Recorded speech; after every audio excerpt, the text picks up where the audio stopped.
Hello everyone, and you're all very welcome to today's webinar on building a reputation for ESG. Today's webinar is part of our Client Experience Programme webinar. So I want to say a big welcome back. Lots of you have joined us for many of these sessions over the last number of months. It's also a first webinar in a series of webinars we're doing over the coming months on ESG. So equally, if it's the first time you're joining us today, you're also very, very welcome. Irrespective of how you've joined us, the focus for us is always the same when it comes to these sessions. And that's on bringing you practical insights on the issues that matter most to you and your in-house legal team. With corporate greenwashing continuing to dominate international media headlines, that's very much the focus of our session today. The next hour is all about you. We'd love you to engage as we move through today and to really get the most of the session. If questions occur as we move through the content, pop them in the chat, or of course, you're always welcome to come off mute and ask us.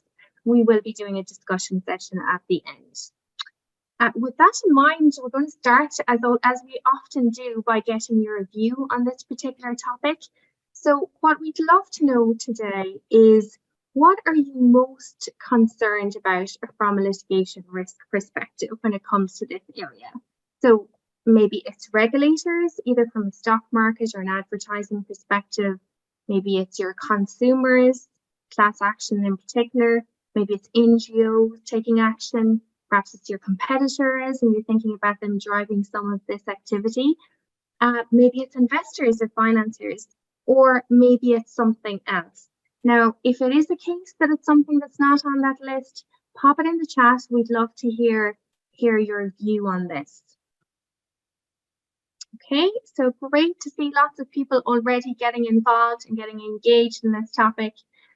We will give a few more seconds for anyone who'd still like to indicate a preference. So let's do a 5, 4, 3, 2, 1. Excellent. It's still moving up, so I'm gonna hold on 2 or 3 more minutes for any last minute votes.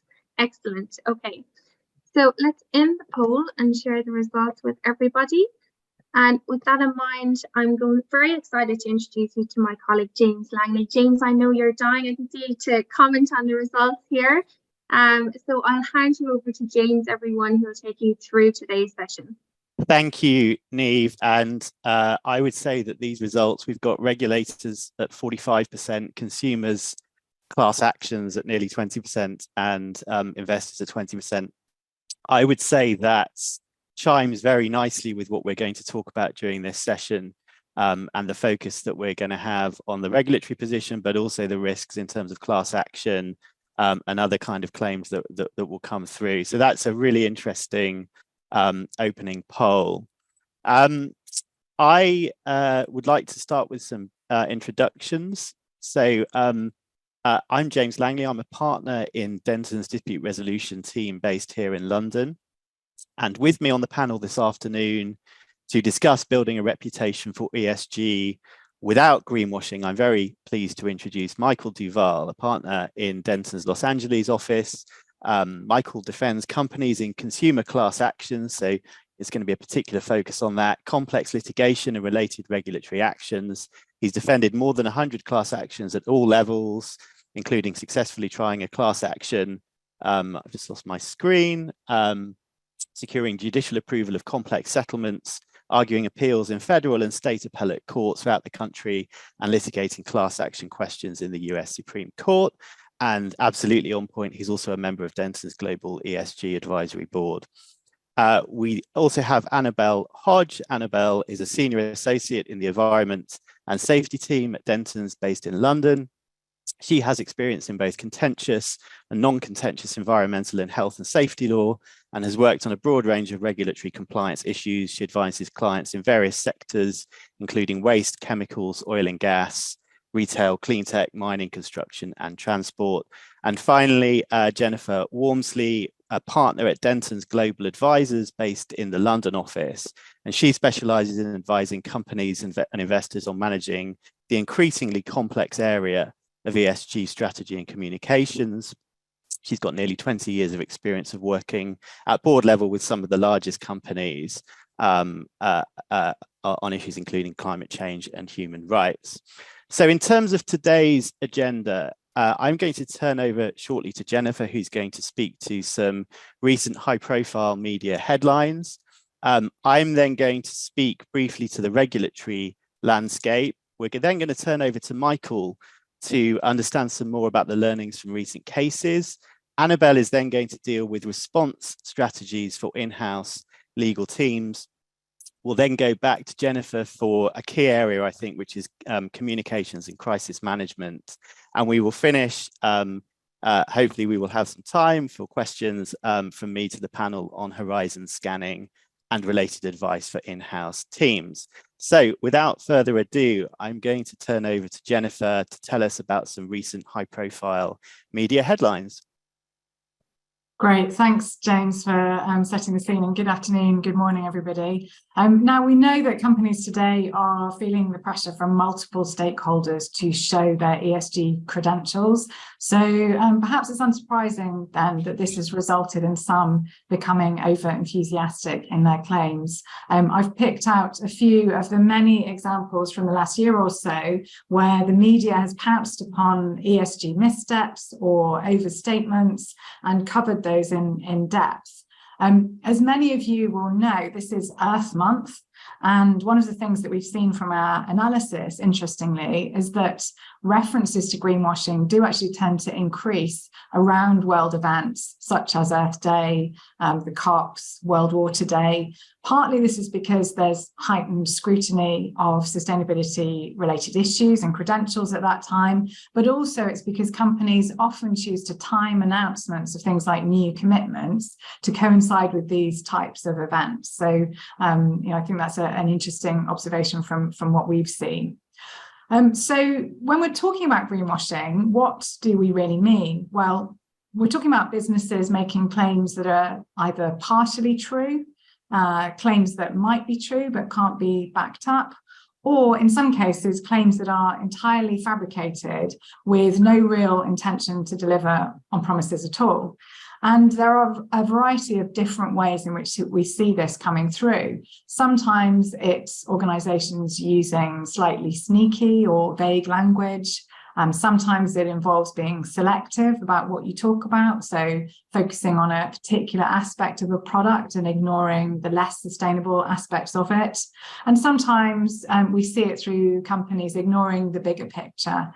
So, focusing again on one thing, but, not really not covering the full story. So cherry picking what it is that they're focusing on.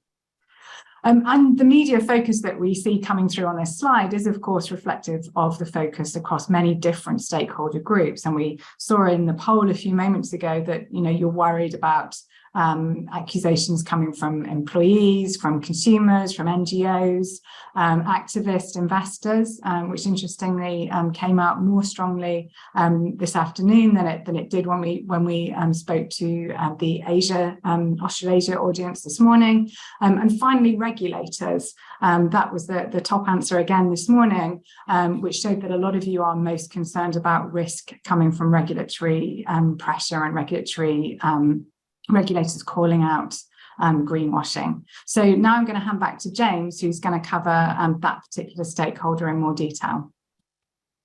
Thank you, Jennifer. So it's an obvious point, but regulators everywhere are focused particularly on greenwashing right now, and they're becoming increasingly interventionist, but also the regulatory landscape is changing quickly to reflect a more sophisticated understanding of how green credentials can be substantiated. And it's only going to become more demanding for businesses going forward. This afternoon, I'm going to speak to two relatively recent instruments. First, the UK Green Claims Code, and then the EU's proposed Green Claims Directive. Now, not everyone on the call is going to be focused on the UK and the EU markets, I appreciate, but I think what's important about these is the practical guidance that they contain, and I think they have that has global relevance. So focusing first on the Green Claims Code, this is a guide published by the UK Competition and Markets Authority in September 2021. It's aimed at protecting consumers, but also businesses who are really making accurate environmental claims, but experiencing unfair competition from those who aren't. And there are 6 principles, and I think these are really, as I say, of universal application. Firstly, claims must be truthful and accurate. So a classic example would be claiming that a product is recyclable or organic if it's not, or if only parts of it are. And the point is made in the code and the related guidance, which is worth reading, that more general or absolute claims like green or sustainable or eco-friendly are more likely to be inaccurate and potentially to mislead. And so you need to be wary around those. And also that this doesn't just apply to names, it can be logos, labels, symbols. Secondly, that claims must be clear and unambiguous. So if we're talking about claims about future goals, they should only be made if a business has a clear and verifiable strategy to deliver them. And claims shouldn't just focus on positive environmental aspects if a product has other aspects which are negative. Claims must not omit or hide important information, and we're going to talk some more about this, but offsets in particular need to be properly explained, including the scheme that's been used. And if information would make consumers think twice about buying a product, they say in the guidance, of course, that's a strong indicator that the information should be included. Comparisons must be fair and meaningful. I'm going to talk a bit more about that in a moment. Claims must consider the full life cycle of the product or the service. And I think really importantly, claims must be substantiated and the evidence must be robust, credible and up to date, whether it's published research or studies that a business has conducted. Now, I would say the Green Claims Code was quite pioneering, and I think it's had a lot of traction. I think it's beginning to look a little simplistic now, and we're seeing more specific legislation coming through.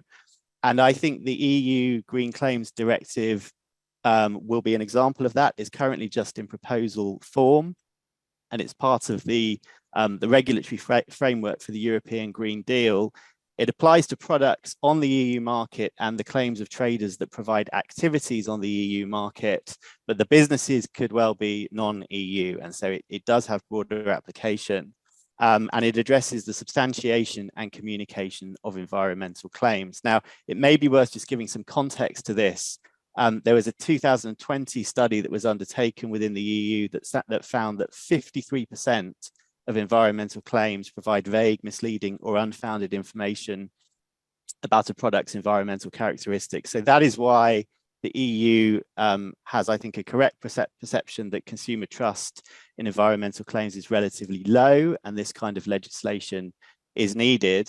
I'm not going to go into detail, but again, I think there's some really practical things that come out of this proposed directive. Firstly, traders must carry out an assessment to substantiate explicit environmental claims. So again, this is similar to what we've seen with the Green Claims Code, ensuring that they're relying on scientific evidence, making sure that they're not being selective in terms of talking about only part of a product, looking at the impact across the life cycle. And then there's an article around the comparative claims. It's really important that if a product or a business is being compared to another product or business, equivalent information is being used, including equivalent data and assumptions, and also looking at equivalent stages of the value chain and equivalent environmental impacts. And I think that's going to be key. And then there's a really interesting article around the communication of environmental claims and the importance of doing that, of course, in accordance with the directive. But also, you may be saying, you may need to say how consumers can use products to decrease the environmental impacts. And of course, you need substantiating information, underlying studies, etc.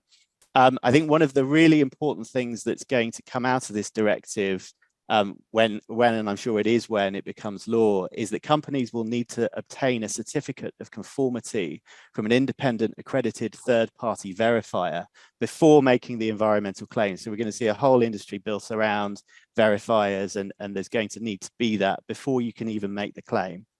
And claims that don't meet those criteria will have to be removed. Inevitably, there's going to be a cost to business in all of this, and there's going to be a question around whether or not it is worth going through that process in order to make the environmental claim. And finally, the EU Green Claims Directive, like the Green Claims Code, has quite a bit to say about offsets. I think this is a really tricky area right now. The offsets have to be reported separately. It has to be clear whether they relate to emission reductions or removals, and the only offsets that can be used are those of high integrity and which have been accounted for correctly. And as we know, that isn't an easy thing to achieve necessarily. So I think there's some really interesting material in those instruments, and we're going to see a lot more regulation coming forward, and as I say, a lot more intervention from regulators across the globe. And with that, I'm going to turn over to Michael, who's going to tell us some learnings from recent cases that he's been working on. Thank you very much, James. And again, thank you everybody for joining us today. So over here in the United States, where are we seeing the most activity in terms of ESG, greenwashing, litigation, and related claims? To take a step back, in the US, the primary regulators surrounding these types of claims that are made on consumer products tend to be the Federal Trade Commission, or FTC, relating to advertising, the FDA to the extent food or cosmetics products are involved, the Environmental Protection Agency, EPA, over all things environment, and with respect to securities, the Securities and Exchange Commission, the SEC. For the most part in the US, with respect to consumer-facing products and goods, the plaintiff's class action bar fills in much of the enforcement activity. FDA and even FTC, to a certain extent, are not necessarily on the forefront of advanced enforcement action, although I say that last week the FTC sent out, I believe, 700 warning letters to companies about claims that will be encompassed in our presentation. But again, in the US, we're mostly talking about, and as your poll results confirmed, the risk of consumer class action enforcement by the private plaintiffs' bar. So where do we see most of that here in the US? Well, we see it in my home state of California. We see it here where I'm physically presenting from, the state of New York. And we also see a lot of this activity in the state of Illinois.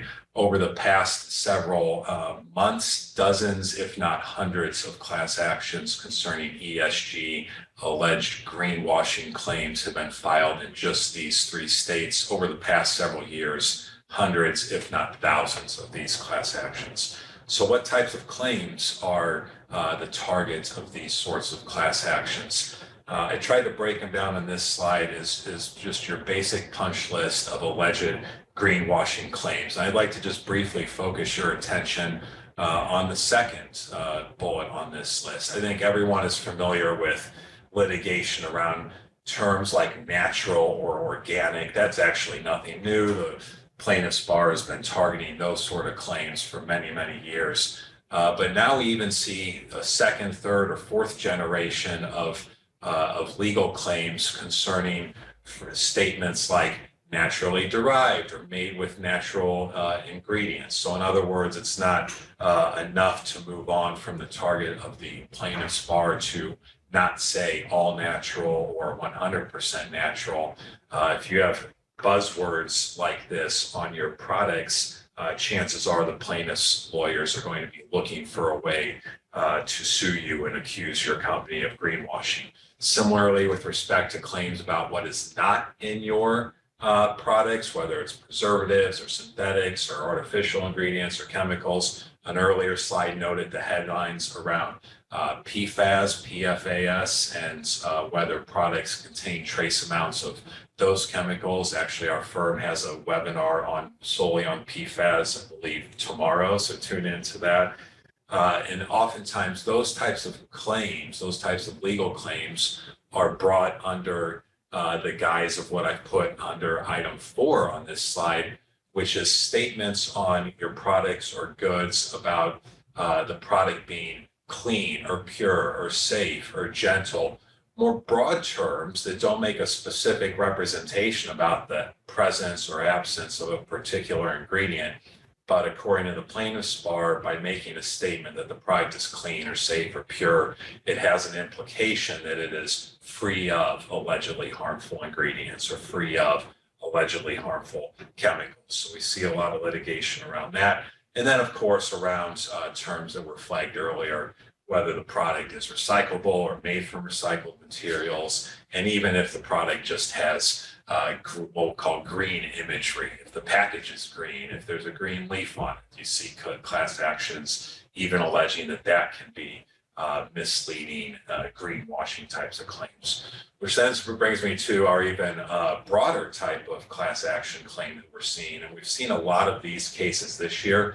These are cases alleging that a company has carved out a reputation of being green or eco-friendly, and then that reputation permeates its entire business, whether it's selling a food product or a cosmetic product or any other consumer product, that it has put out there in the world that it is a green and eco-friendly company, whether through ESG statements made to its investors, and has cultivated a reputation which the plaintiff's bar alleges is false and misleading, and in turn drives consumers to rely on that reputation in purchasing a particular product. And if the company is not actually ESG friendly, is not eco-friendly, then those purchases have been made in reliance on a false representation. You see that with respect to claims around a company using sustainable practices, such as farming practices,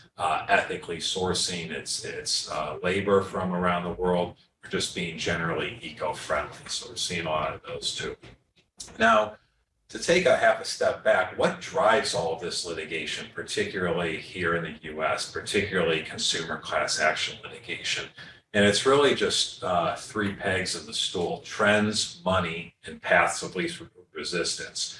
We've talked about trends, and if we're just going to put ESG claims under the very broad heading of trends, plaintiffs' lawyers are going to follow what consumers are responding to, what businesses are focusing on. Money, obviously, plaintiffs' lawyers, particularly here in the US, will follow the money. And if you'll go to the next slide, I looked up the statistics on the consumer class action industry in the US. So the class actions are, according to a recent study, a $4 billion industry here in the United States, with consumer class actions constituting approximately a third of that. Frankly, in my experience, I think these numbers are low. I have some cases that I would think have a pretty good share of that number, and I know there's a lot of cases out there. But point is that this is big business here in the U.S. So next slide, please. Back to where we are focused on in terms of the litigation hotspots: California, Illinois, here in New York. You combine the large consumer bases of each of those states. California is the 5th largest economy in the world. New York is the 12th largest economy in the world. You add that with, generally speaking, consumer-friendly laws in those states. In the US, a lot of this litigation is resolved by state laws around deceptive business practices, around false and misleading advertising. You put those factors together, and you have a litigation hotspot, particularly for this consumer class action litigation.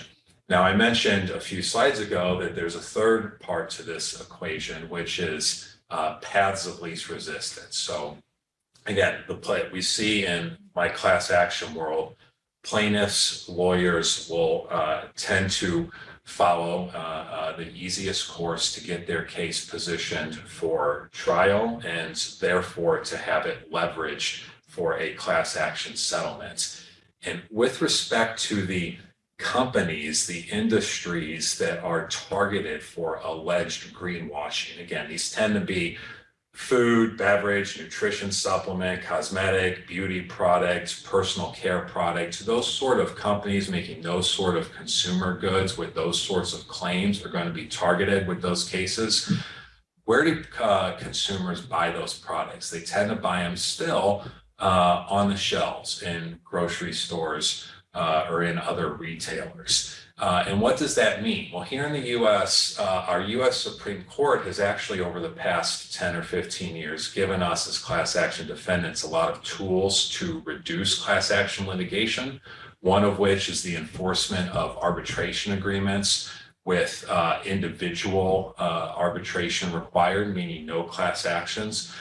Those are often found in online terms of use. Well, what do you not do when you buy a product in a grocery store or at a Walmart or at a Costco? You don't necessarily sign up for an arbitration agreement at the point of purchase. Now, I know you're all saying, hey, everybody buys everything online nowadays. I'll revisit that in just a few seconds. But point is that these particular types of products tend to be ones that don't necessarily have that silver bullet right at the outset of a case of an arbitration agreement. Now there is, and this is a subject for a whole different presentation, but there is a trend of mass arbitration demands. And if you're listening to this presentation and you don't know what I'm talking about, we need to talk offline about that tactic of the plaintiff's bar.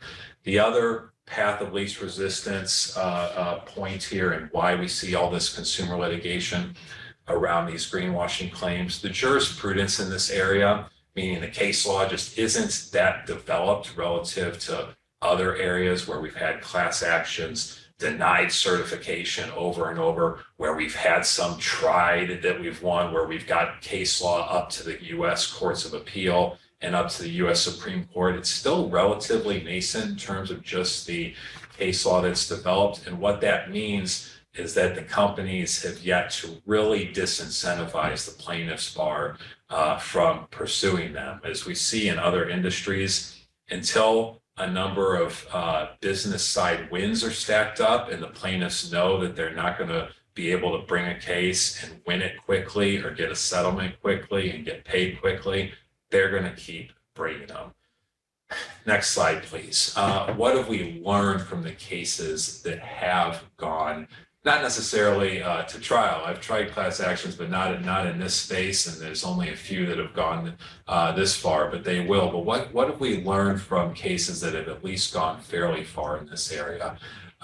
Much to the surprise, oftentimes, of our our clients' marketing departments, sometimes the claims that are made on these packages or on these labels don't quite matter to consumers as much as the marketing department thinks. Another very much related point is that the claim, the alleged greenwashing claim, does not necessarily mean the same thing to, let alone all consumers, even a majority of consumers.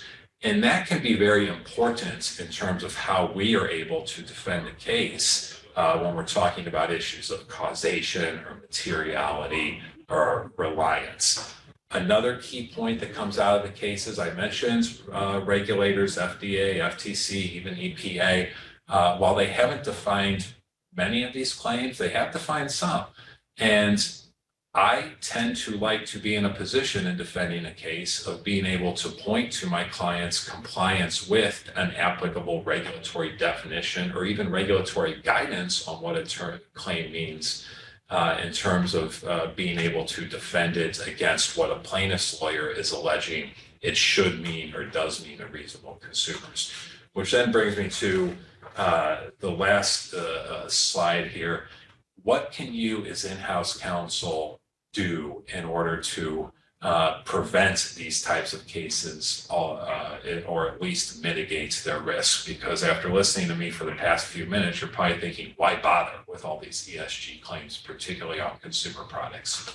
First, and take a deep breath, in the US, this is a cost of doing business. It's at least a $4 billion industry, and it's state by state, and you have states with very large economies. If you're selling consumer goods in the United States and you're having any degree of success, you're going to be targeted as a consumer class action defendant. You can mitigate the risk of being sued, and you can mitigate the ultimate result of that lawsuit if you take some advanced steps. obviously review product advertising and labeling in advance. You're saying to me, we're the legal department, we're the no department, we're a cost center, our marketing team, our sales team are actually driving revenue. We're not going to have a lot of engagement on that. Get the label in advance and just mark it up. So send it to your outside counsel and let them circle words that we can tell you, this is absolutely going to put a target on your back to get sued. You can change the word and not affect your sales in any material way, but affect your litigation risk in a material way. Ask your team for substantiation for the statements. If when you ask them for that, they are Googling the answer in front of you, that's a bad sign. Ask them to give you studies and research, particularly backing up the particular claim. Update that substantiation. As a class action defendant, variation is good, current information is good. Have a process in place to update every 1 year, 6 months. And to the extent you as in-house counsel are involved, keep this privileged. I like to be in the position of in defending cases of deciding how we're going to get information that's helpful out, even though it's underprivileged, rather than trying to figure out how to make information that's not helpful privileged when it wasn't. So get involved in this process in your companies early. And if you're still saying to me, Mike, that's great, but this just isn't going to happen, we're the legal department and our role is narrow, have your outside counsel come in, do a free presentation. And I do this for clients all the time. And I start with, here's what the last class action case cost to defend. Here's how that cut into your profit margin for these products. If you would have taken these 2 steps prior to launching this product or launching this ad campaign, we would have avoided most or all of this. That will get attention. That will get buy-in to these advanced proactive measures. That will make your outside counsel, not you, the bad guy in these delivering these messages. Just briefly, I mentioned I'd go back to online, the use of online terms. Make sure your terms are up to date because sometimes in these cases, frankly, you get lucky and your plaintiffs have been online and it's nice to have an enforceable arbitration agreement with a class action waiver in place. Take a look at those membership rewards programs that your companies may have, because you can have contractual protections built into there. And look at your privacy policies too. That's not germane to this particular webinar, but if you're not familiar with privacy and litigation in the US, we also need to talk. And then my final tip, if you're on this list, you're probably going to receive our Denton's US greenwashing guide in your inbox in the coming days. So if you didn't pick up on all of my tips and tricks, they'll be reiterated in there. Thank you, and Annabelle, over to you. Thanks very much, Michael.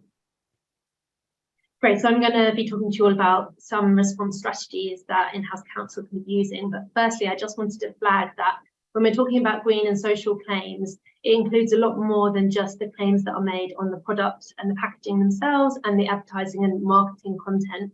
As Michael's already mentioned, the general reputation of a business would be considered and reviewed in terms of class actions and regulators, as well as things like the logos that goes next to any content, the text and color of the formatting, content that's in your annual reports. So green and social claims can be across your whole website, and it's actually very complex and hard to identify all of the many claims that a business might actually be making.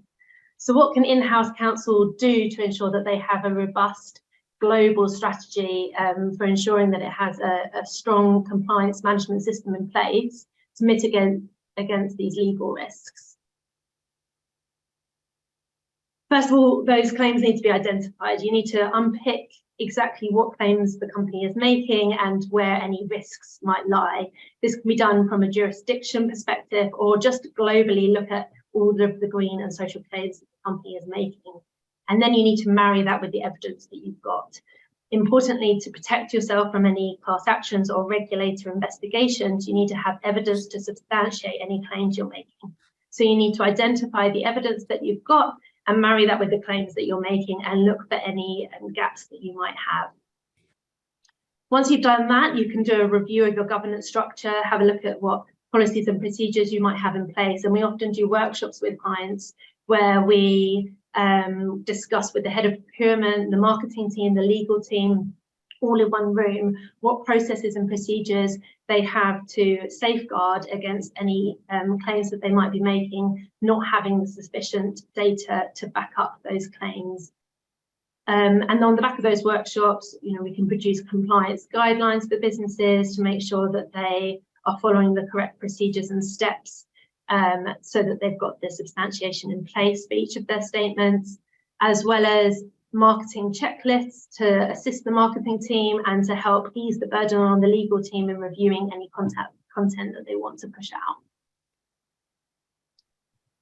So as a bit of a summary of some of the things that we see as best practice, or some of the steps that companies might be wanting to take to help mitigate against the risk of any greenwashing action brought against them. These are the type of things that we would expect to see, but I do want to flag that it's very important that this is, very much depends on the industry, the company itself, its size, and that sort of thing. So this is just a bit of a guide, but things like compliance guidelines that I've just mentioned, policies and procedures in terms of reviewing any marketing content or phrases that are used in annual reports or on the product packagings themselves.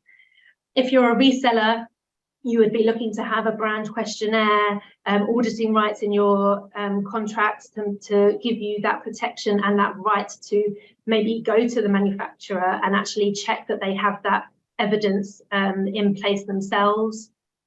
You'd want to allocate someone as point of responsibility, maybe have some training for give some training to your marketing and legal team, as well as having a regular review of these policies.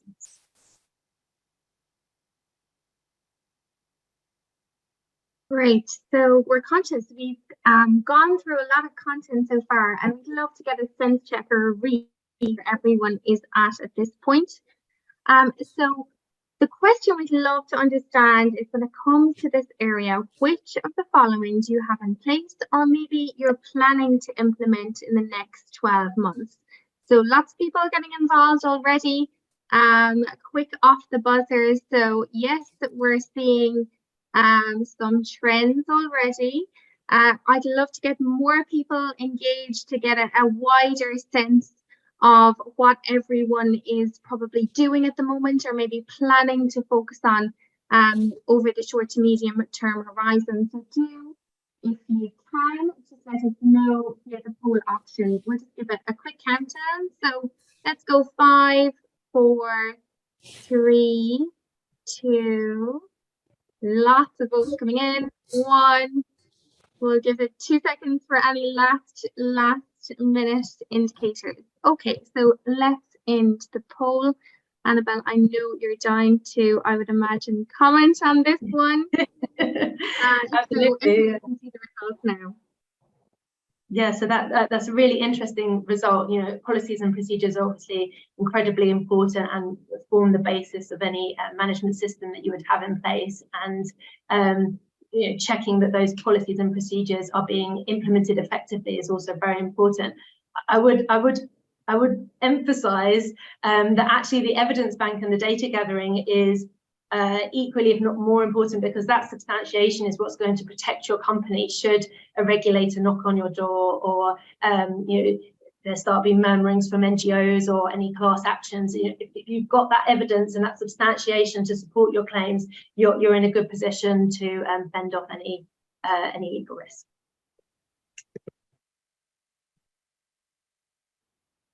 Great. So I think we're now going to move over to Jennifer for communications and crisis management, which is such a key part of this area. Okay, brilliant. Thanks, James.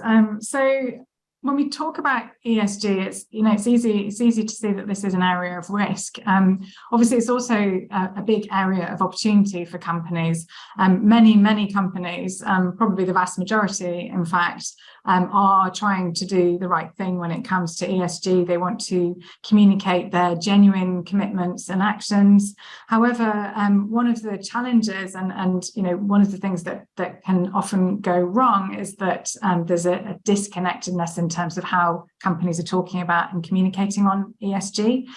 So sometimes what we see when we talk to businesses is that this whole topic is being dumped on the desk of one of these departments to deal with. So sometimes it might be the general counsel, who is increasingly coming to be seen as almost a sort of social consciousness of the organisation in some cases. They may adopt, often a very sort of risk-based approach for obvious reasons. There are lots of risks in this area. So, they may well think more about what's going to expose us. Perhaps it's better to say nothing at all. On the other hand, if this ends up with investor relations or with the communications team, then the tendency might be to actually say too much and potentially share too much information, and then potentially make claims that can't be backed up with clear evidence. So if there are disconnects between the different functionalities within a company, then often inconsistencies can result from those. So when we're advising businesses, we always start from the premise that there needs to be a really clear top down board driven and approved ESG strategy and a narrative and a story linked to that, which is very interconnected with the business, and that any ESG program needs to be properly embedded and integrated. I think that's one of the key ways that you can protect yourself from greenwashing risk, is by actually doing what it is that you say you're doing. So all of these different teams within a business need to be involved, not for anyone to hold the pen on their own, but because they talk to different audiences. So, there needs to be a joined up story, which is then rolled out to different audiences, depending on, whether you're speaking to a customer, to an employee, to an investor, and so on. So that I think is a really important point to make there. And, if we move on to the next slide, businesses should be concerned about greenwashing. This is a very real risk today, and there's a bit of a concern in calling this section top tips that we're oversimplifying what it is that you need to do. But I do think, having said that there are some very basic rules to consider from a practical perspective when it comes to how you're communicating with your stakeholders, and these tips here really sort of look to what I know from my conversations with different groups, with investors in particular, in fact, a lot of what we're seeing around expectations of companies is coming from that group of investors, but also, the points that have been made earlier by James and by Annabelle, that when it comes to what regulators, competition authorities, advertising standards are looking at, these are sort of some of the areas that, if you sort of think about these, then hopefully you'll avoid falling foul of those organisations also. So I think, first of all, understanding what's important to your stakeholders. We are in an era of ESG fatigue. There's lots and lots of noise out there. So important to be really clear about what actually matters to your stakeholders and talk about those issues rather than trying to be everything to everybody. Be detailed and transparent in terms of how you talk about ESG. So, it's not about making a sweeping statement, but, being really clear about what it is you're actually doing. So, rather than, talking about the importance of diversity to your business as a whole, and sort of setting, kind of sweeping commitments, be very clear about what it is that you're doing, be very clear about your objectives, about how you're performing, about your data, about your progress, and demonstrating that progress is really important. So being really specific about what it is that you're actually doing. You need to make sure that your ESG strategy is your ESG strategy. It's not just, jumping on the bandwagon of what everybody else is doing. It needs to be right for your business, authentic and real. So, really thinking through what ESG means to your business and what it is that you should be doing. Don't try to cover up shortcomings. So nothing goes right all the time, and honesty really is a better policy than trying to paper over the cracks and hoping that nobody will notice. But in case you're thinking that, perhaps it's better not to say anything at all, there is an emerging risk called green hushing. And green hushing is the risk of not talking about what you're doing from an ESG perspective at all, for fear of being called out for being over enthusiastic. And, we're starting to see, at least in Europe, we're starting to see concerns being raised about lack of information for fear of being accused of greenwashing. So a new risk coming out of green hushing.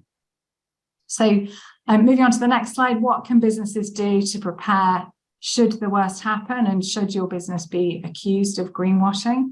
Well, our teams spend a lot of time working with businesses on crisis planning, and the key to this really is being prepared. So don't talk about if this happens, talk about when. So a lot of what I'm going to talk about on this slide is really to do with what you need to do before you face an issue around greenwashing. So first of all, assessing your reporting, assessing what it is that you're saying to the market, to other stakeholders, to identify where your vulnerabilities might be. So this is, reviewing your financial reports, but also thinking about, what are your key spokespeople saying in the media? What is the conversation that you're having on social media? And that's not just what you're saying, what your people are saying, it's what others are saying about you. So, are you being strategic in what you post, but avoiding oversell? What is the tone of the commentary around your business? What are the key threads? Are there notable messages, themes, trends that are developing? Are there any inaccurate facts that are spreading about your business? So, doing that really in-depth analysis of what the conversation is around you out there. And then based on this, developing appropriate risk mitigation and engagement strategies. So, if necessary, reconsider your messaging if it's not landing in the right way. Horizon scanning is really important. So, how are you positioned in the context of how societal expectations are changing? So societal expectations are evolving very, very quickly. And as we've seen, the regulators are looking to those when they think about whether or not something is counts as greenwashing. So important to stay abreast of how societal expectations are evolving, and we can do this again through techniques such as traditional media analysis, but also really targeted social listening. Important to ensure that the legal team is closely involved in any messaging and communications around ESG. So need to be really careful that these are accurate, truthful, but also risk conscious. So working together across teams. And then the importance of scenario planning, as I've mentioned, really can't be overestimated. Based on those ESG vulnerability assessments, make sure that you have crisis plans, recommended prepared statements should you be investigated or targeted, and really make sure that all of that is well understood across the organisation, that it's practiced, and that you repeat the whole exercise regularly. So we run crisis simulations for businesses where we go in and we help them to road test what would actually happen if you faced an accusation that, for example, one of your products that is labelled environmentally sustainable is actually discovered to have fake credentials. So, what would you do? How would you manage that? What would you say and to whom? And then we leave behind a crisis playbook, which includes communications principles and practices to follow. And again, this is an area where having a team working alongside you that combines legal and communications expertise is really, really helpful.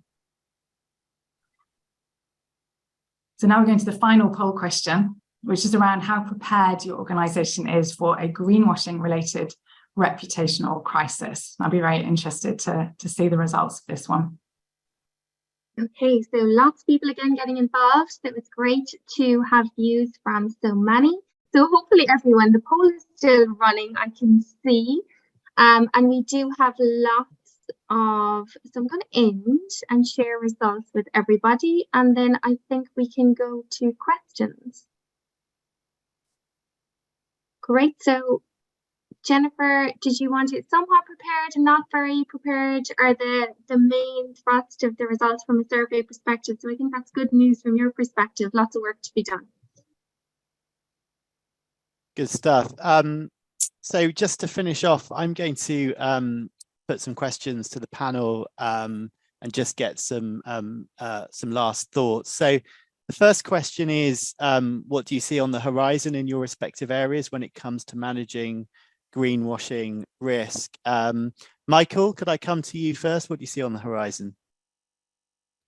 Sure. On this horizon here in the U.S., I just see more of the same because those factors that I overviewed that drive private litigation, meaning class action litigation, until one or more of those materially change, there's not going to be an incentive. I should say there's not going to be a disincentive for plaintiffs, consumer class action lawyers to not bring these claims.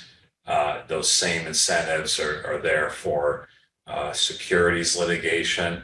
And frankly, a lot of those same incentives are there for regulators when they do exercise their enforcement authorities. They can pursue large civil penalties and that sort of thing.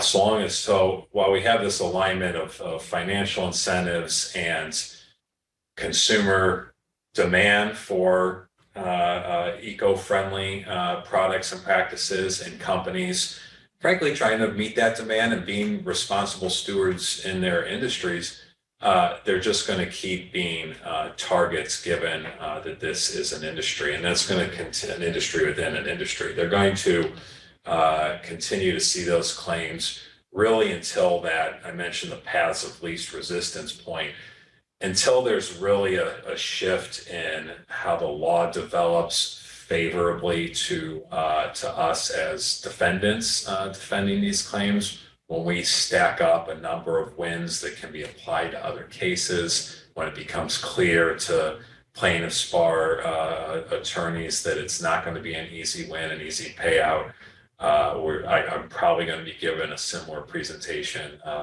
until that happens. Good stuff. Good for your business, Michael. Annabelle, how about you? What do you see on the horizon? I think we're going to see increased regulator action. So we're already seeing in the UK a lot of focus on the fashion and retail industry. I think that's going to increase across areas like food and drink and toiletries, anywhere that's any company selling goods to households generally. But also just globally, I think regulators across the world are going to be under increasing pressure to start acting against companies in line with UK, the Netherlands, Norway. So I think increased regulator action. Yeah, definitely consistent with what we're seeing. And Jennifer, what about in your area? What do you expect to see? Yeah, I mean, I think as with Annabelle and Michael, it's clear that these types of accusations and the risk is only going to increase. And, I think from a reputational perspective, really, as soon as the accusation is out there, as soon as it's been said, regardless of whether that progresses to a litigation situation or not, the damage is already done. I think another interesting trend that we've seen is pressure on those who are seen to facilitate greenwashing. So not just the organisations themselves and what they are saying, but others who might be being seen to enable them to greenwash, whether that's auditors, banks, those who set the listing rules. So interestingly, in the UK, we saw Client Earth, a very influential NGO, targeting the FCA, the UK listing authority, for signing off what it considered to be inaccurate climate-related disclosures in the prospectus of a company that was listing. So I think we'll probably see more of that, and that focus coming on lawyers, consultants, perhaps, if they're seen to facilitate greenwashing too. So I think that sort of that kind of sphere of who might be seen to be responsible for greenwashing will also widen. Great, thank you. And I was going to ask a final question about sort of final takeaways, but I'm keen that we make sure we picked up questions in the chat box. And there is one from Miri Miller, which is said that I've seen a number of greenwashing claims against companies that embed those trigger words you mentioned earlier. I think this is aimed at you, Michael. Embed those words in their trade names / trademarks. How do you see that being addressed through litigation and/or regulation? Do you have any thoughts on that, Michael? Oh, absolutely. So in litigation, yes, it is. It's not uncommon for companies to embed those terms in brand names and company names, to trademark variations of them. And in the litigation that I've primarily focused on, consumer litigation, the plaintiff's lawyers will, for lack of a better expression, shove that in the company's faces, shove that in the judges and theoretically the jury's faces as further evidence of an intent to greenwash, to create an image that is not actually backed up. Now, having said that, my experience with companies that are taking those kind of steps, that are actually going through the advanced, rigorous process of evaluating whether and how to, for example, trademark a claim, are the types of companies that are thinking about the issues that we've been advising you on this webinar to think about in advance. What can you say? What should you say? How can you say it clearly? Getting legal regulatory compliance functions involved up front, having substantiation to make a claim. So when I am in the position of defending these types of statements in these types of cases, I embrace those companies and brands that have taken those steps, because that usually means that in the process of, for example, applying for a trademark, they've done some advanced homework on whether they can and should say those claims and whether they should back it up. So it's a long way of saying, yes, we do see that interplay. How it shakes out is kind of a case-by-case determination. But I, for my part, I like to see that sort of advanced thinking from our clients.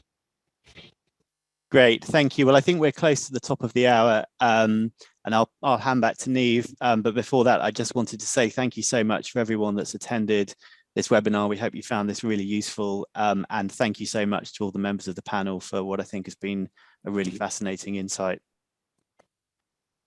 Thanks, James. So equally, we'd love to hear what you let us know. Did we cover everything you expected? There's lots of activity coming up from a webinar perspective. Please do, I'm not going to go through it in detail, please do get involved. We love seeing you online, share with your teams, and let's continue the conversation on this and lots of other issues around greenwashing and beyond. At any point, you can contact us at cxprogram@dentons.com. Have a lovely rest of day.